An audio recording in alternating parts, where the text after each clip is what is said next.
ओम शांति। आज का वरदान है, संकल्प रूपी बीज को सदा समर्थ बनाने वाले ज्ञानी तू आत्मा भव। संकल्प रूपी बीज को सदा समर्थ बनाने वाले ज्ञानी तू आत्मा भव। बाबा ने ज्ञानी तू आत्मा की डेफिनेशन आज बताई। ज्ञान सुनने और सुनाने के साथ साथ ज्ञान स्वरूप बनो। ज्ञान सुनने और सुनाने के साथ साथ ज्ञान स्वरूप बनो। ज्ञान स्वरूप अर्थात जिनका हर संकल्प, बोल और कर्म समर्थ हो, व्यर्थ समाप्त हो जाए। ज्ञान स्वरूप की डेफिनेशन, जिनका हर संकल्प, बोल और कर्म समर्थ हो, एक्यूरेट हो, व्यर्थ समाप्त हो जाए। जहाँ समर्थ है वहाँ व्यर्थ हो नहीं सकता।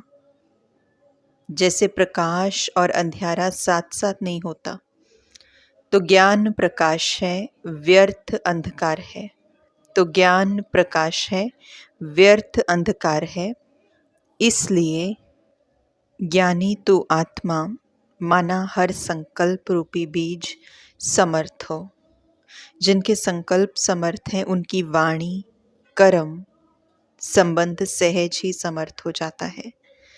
तो आज बाबा ने हमारा फोकस, हमारा अटेंशन दिलवाया कि ज्ञानी तो आत्मा कौन है। बाबा ने कहा ज्ञानी तो आत्मा माना सिर्फ ज्ञान सुनने और सुनाने तक नहीं, लेकिन ज्ञान का स्वरूप बनना। और ज्ञान का स्वरूप बनने का मतलब है कि हमारा हर संकल्प, हमारा हर बोल और हमारा हर कर्म समर्थ हो, व्यर्थ खत्म हो जाए। समर्थ माना हमारा हर बोल, हर संकल्प और हर कर्म ऐसा हो जिससे आत्मा की शक्ति बढ़े, जिससे हमारे अंदर उमंग आए, उत्साह आए, आत्मा लाइट अनुभूति करे, बर्डन महसूस ना करे। तो ऐसा हर वो संकल्प, हर वो महान संकल्प अगर हम लें और नेगेटिव और व्यर्थ से हम खुद को अगर मुक्त कर दें, तो आत्मा ऑब्वियसली डबल लाइट स्थिति का अनुभव करेगी। तो इसीलिए बाबा ने कहा वो हर संकल्प जो है वो समर्थ है। साथ ही बाबा ने कहा कि जहाँ समर्थ है वहाँ व्यर्थ नहीं हो सकता, और जहाँ व्यर्थ है वहाँ समर्थ नहीं हो सकता।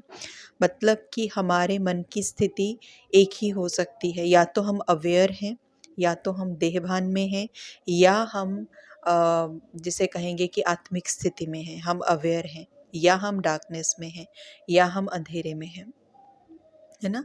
तो या तो बॉडी कॉन्शियसनेस की स्थिति हो सकती है, या हमारी सोल कॉन्शियसनेस की स्थिति हो सकती है। दोनों में से एक ही होगी, या तो प्रकाश या फिर अंधेरा, या तो समर्थ या फिर व्यर्थ। तो ऐसा नहीं हो सकता कि हम कहें नहीं समर्थ भी है व्यर्थ भी है, क्योंकि संकल्प की जो क्वालिटी है वो एक ही रहेगी। चाहे हम अच्छी क्वालिटी वाला संकल्प उसके ऊपर हम चिंतन चलाएं, या नेगेटिव संकल्प। तो संकल्प जो है ऐसा नहीं हो सकता कि दोनों साथ साथ चल रहे हैं। एग्जिस्टेंस एक समय पर एक ही की रहेगी। तो इसीलिए बाबा ने कहा कि हमारी कोशिश क्या होनी चाहिए कि हमारा हर संकल्प और हमारा हर बोल और हर कर्म जो है वो समर्थ हो, व्यर्थ ना हो। उसके बाद बाबा ने स्लोगन दिया, सूर्यवंश में जाना है तो योगी बनो, योद्धे नहीं। सूर्यवंश में जाना है तो योगी बनो, योद्धे नहीं। यानी कि अपने मन की स्थिति में भी हम बहुत बार, कई बार लड़ने की कोशिश करते हैं अपने संस्कारों से, अपनी आदतों से, है ना, बहुत सारी चीज़ों से मन ही मन सिचुएशंस के साथ लड़ाई करते हैं, सहज नहीं ले पाते। बदलाव हमसे एकदम से एक्सेप्ट नहीं होता, थोड़ी लड़ाई करते हैं खुद से। तो इसलिए बाबा ने कहा कि अगर योगी बनेंगे तो सहज ही हर बदलाव को उसके साथ हम कोप अप कर पाएंगे, बहुत फ्लेक्सिबिलिटी के साथ उसको अडेप्ट कर पाएंगे, और हम लड़ेंगे नहीं।